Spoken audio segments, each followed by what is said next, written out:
ఒక్క సిలువ అనేది మానవ చరిత్రలో లేకపోతే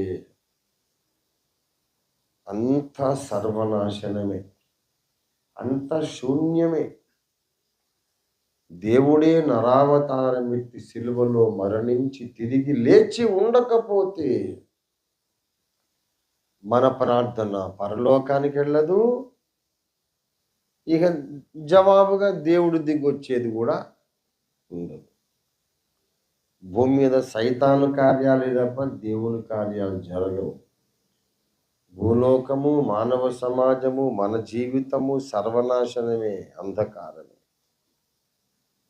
కానీ ఒక్క శిలువ యజ్ఞం ప్రపంచ చరిత్ర గతిని, మన బ్రతుకు చరిత్ర గతిని ఒక్క దెబ్బతో మార్చి పారేసింది. దేవుని స్తోత్రం కలుగునుగా.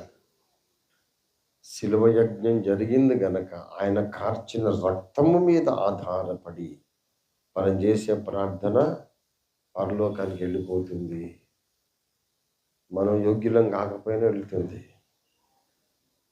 మనం దేవుణ్ణి అంత పెద్దగా సంతోషపెట్టిన వాళ్ళం కాకపోయినా, ఎన్నో బలహీనతలు మనలో ఉన్నా, మన నీతిని బట్టి కాదు, యేసయ్య నీతిని బట్టి,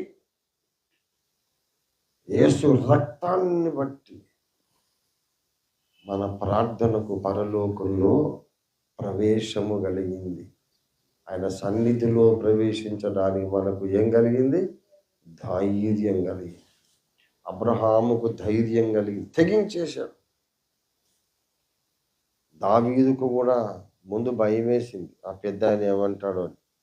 ఆయన కృపను జ్ఞాపకం చేసుకుంటే ధైర్యం వచ్చింది, తెగించేశాడు. దేవునికి స్తోత్రం కలిగిన గాక. హల్లెలూయా.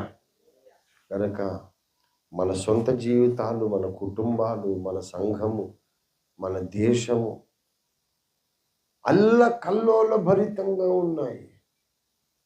ప్రార్థన చెయ్యాలి, అదొక్కటే మార్గం. పరిష్కారానికి అదొక్కటే మార్గం.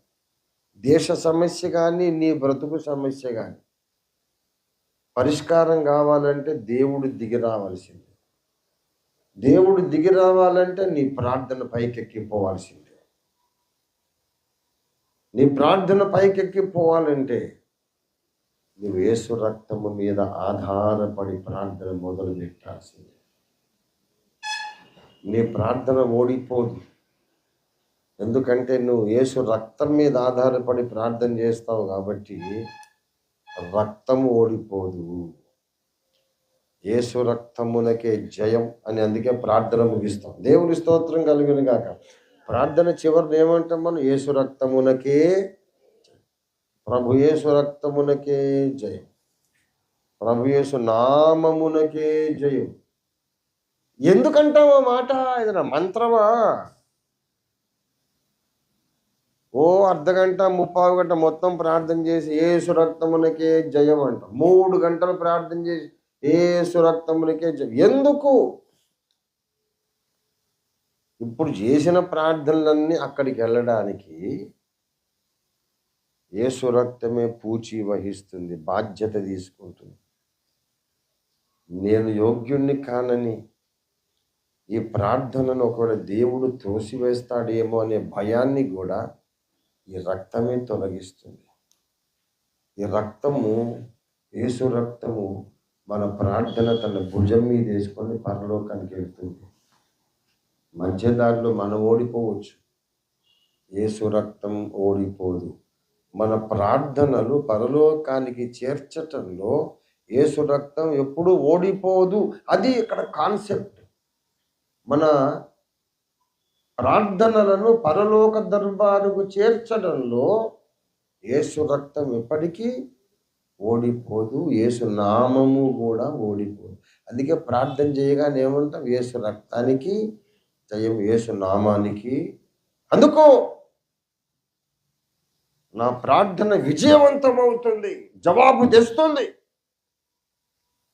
ప్రార్థన ఓడిపోతే రక్తం ఓడిపోయినట్టు లెక్క, యేసు నామమే ఓడిపోయినట్టు లెక్క. మరి ఓడిపోతుందా యేసయ్య నామం? ఓడిపోదే. యేసు రక్తం ఓడిపోతుందా? ఓడిపోదు. అది నా విశ్వాసం. నా ప్రార్థన అయితే గురి చూసి వదిలాను. దేని మీద కూర్చొని పోతుంది? గుర్రం మీద మనిషి కూర్చొని పోయినట్టు మన ప్రార్థన దేని మీద కూర్చొని పోతుంది? యేసు రక్తము మీద, యేసు నామం మీద కూర్చొని నా ప్రార్థన వెళ్తుంది. పరలోక దర్బారులోకి వెళ్ళిపోతుంది. పరలోక కోట గుమ్మము దగ్గర ఎవరు ఆపరు. దేవుని అంతఃపురము, దేవుని యొక్క గర్భాలయం, అతి పరిశుద్ధ స్థలం ఎవరు ఆపరు. రక్తం దూసుకెళ్ళిపోతుంది, మన ప్రార్థనను మోసుకెళ్ళిపోతుంది. ఆ ప్రార్థనను చూస్తాడు. ఎవడరా ఈ ప్రార్థన చేసింది? రంజిత్ ఓఫీరా అని చూడడు. ఓఫీర్ గీఫీర్ పక్కన పెట్టరా. రక్తం, నా రక్తం తీసుకొచ్చింది, ఇది నా సొంత రక్తం, శబాష్, నేను ఆమేన్ అంటాను అని దేవుడు జవాబిస్తాడు. దేవునికి స్తోత్రం కలుగునుగాక. యేసు రక్తానికి ఉన్న విలువను బట్టి మన ప్రార్థనలన్నీ విజయం పొందుతా ఉన్నాయి. దేవునికి స్తోత్రం కలుగునుగాక. ఈ ధైర్యంతో అబ్రహాము తెగించినట్టు మనం తెగించి ఇవాళ దేశం కొరకు ప్రార్థన చేద్దాం, మన సంఘము కొరకు ప్రార్థన చేద్దాం, మన దర్శన నెరవేర్పు కొరకు ప్రార్థన చేద్దాం, ఓటమి ఒప్పుకొనని ప్రార్థన చేద్దాం.